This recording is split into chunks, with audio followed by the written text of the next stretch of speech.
Today we had the unveiling of this mural that I did for the Identity and Inclusion Center here at the UOP.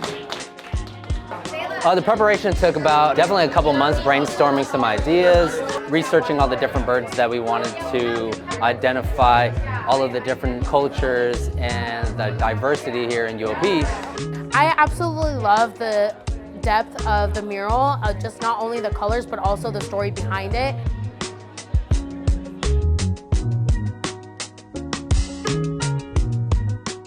It really does show how much the artist and the people involved in the process really thought about putting into this mural.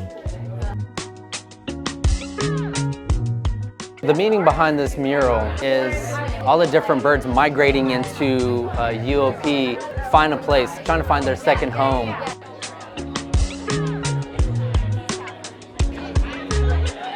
For me, after hearing what the artist had thought about, it shows how much we all collectively struggle and then we all rise at the end.